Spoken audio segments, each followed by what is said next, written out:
이 시간에는 마태복음 28장 18절로 20절 말씀을 봉독해 올립니다. 예수께서 나와 말씀하기로 이르시되 하늘과 땅의 모든 권세를 내게 주셨으니 그러므로 너희는 가서 모든 민족을 제자로 삼아 아버지와 아들과 성령의 이름으로 세례를 베풀고 내가 너희에게 분부한 모든 것을 가르쳐 지키게 하라. 볼지어다 내가 세상 끝날까지 너희와 항상 함께 있으리라 하시니라. 아멘. 오늘은 본문 말씀을 가지고 예수님의 지상 명령에 대하여 말씀을 드리고자 합니다. 임금님의 명령을 가리켜 어명이라고 합니다. 어느 장교는 가장 탁월한 군인은 그날 용감하게 싸우다 전사한 군인이었다고 말했습니다. 다른 장교들은 이 군인, 저 군인 자기 나름대로의 의견을 제시했습니다. 지휘관은 말했습니다. 아니요, 여러분 모두가 다 틀렸습니다.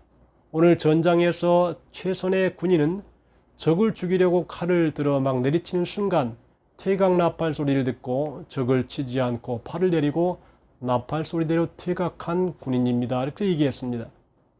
지휘관의 명령에 복종하는 것이 오직 오늘의 가장 고귀한 일이라고 하는 것입니다.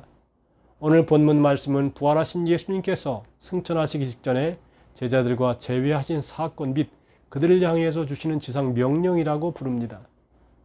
인간의 몸을 입으시고 이 세상에 오셔서 십자가에 죽으시고 또 그 죽음을 이기시고 부활하심으로 구속사역을 완수하신 예수께서는 승천하시기 직전에 이제 주님을 따르는 제자들이 하여야 할 일을 명령하신 것입니다.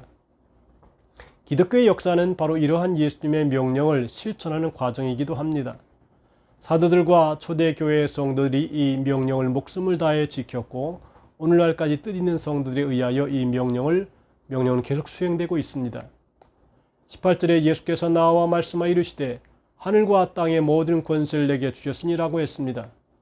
하늘과 땅의 모든 권세를 가지신 예수님, 그 주님에 대하여 어떤 사람은 다음과 같이 예찬하였습니다.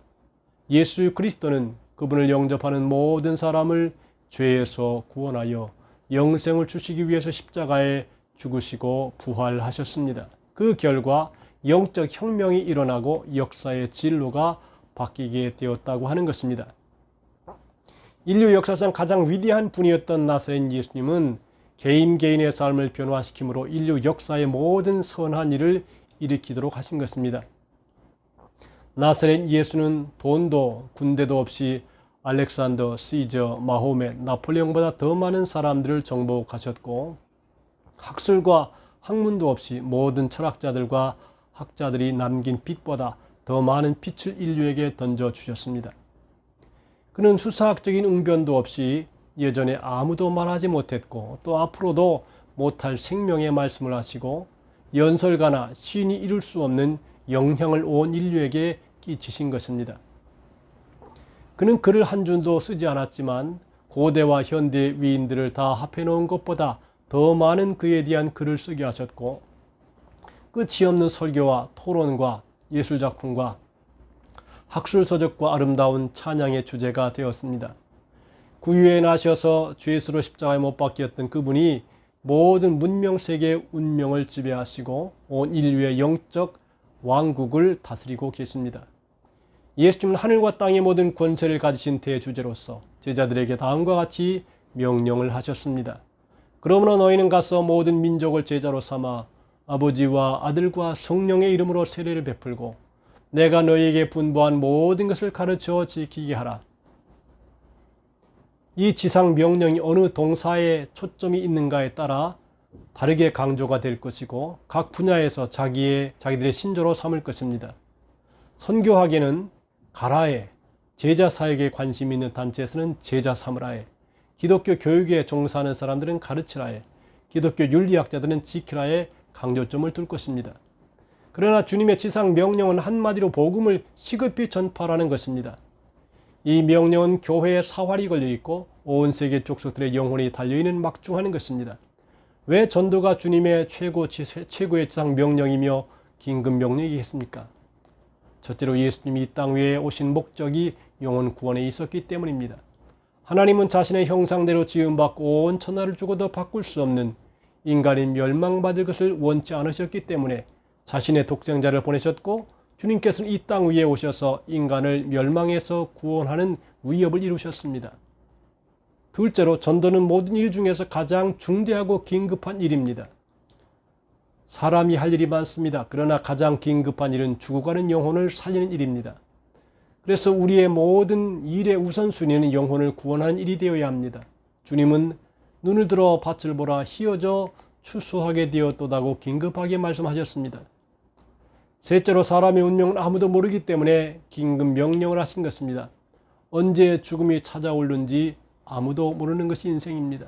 성경은 너는 내일 일을 자랑하지 말라 하루 동안에 무슨 일이 날는지 내가 알 수 없음이라고 했습니다. 예수께서는 우리가 주님의 지상 명령을 수행할 때에 볼지어다 내가 세상 끝날까지 너희와 항상 함께 있으리라는 놀라운 약속을 주셨습니다.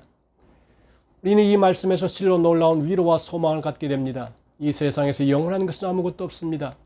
행복한 환경도 영원한 것이 아니고 부귀영화도 영원한 것이 못 됩니다. 지금 내가 자족하고 만족하고 흐뭇해하고 있는 그것들도 내 곁에 영원히 있을 것은 아닙니다. 캐나다에서 목회하시던 목사님은 딸이 시집을 가는 날 엉엉 울었다고 합니다. 그가 운 것은 조국도 떠나왔는데 이제 너마저 떠나는구나 라는 생각에 뼈에 사무쳤기 때문이라고 합니다. 그러나 영원히 내 곁을 떠나지 않는 분이 임마누엘이신 예수님이십니다. 모든 것들이 온다 간다 말 한마디 없이 내 곁을 떠난다 해도 온 세상이 모조리 나를 외면한다고 해도 철석같이 믿었던 것들이 내 곁에서 사라진다고 해도 예수 그리스도께서는 영원히 나를 떠나시지 않습니다. 내가 죽는 순간에도 내 곁을 떠나지 않으시고 또 내가 죽은 후에도 나와 함께 영원히 계시는 분은 영원한 임마누엘 예수 그리스도이십니다.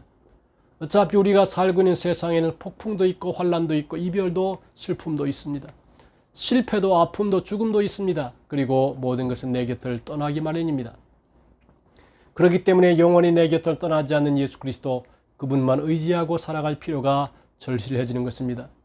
하늘과 땅의 모든 권세를 가지신 주님께서 세상 끝날까지 우리와 함께 가신다고 약속하셨으니 이 얼마나 마음 든든한 일입니까? 이 약속을 굳게 믿고 당당하게 끝까지 사명을 잘 감당하시기 바랍니다.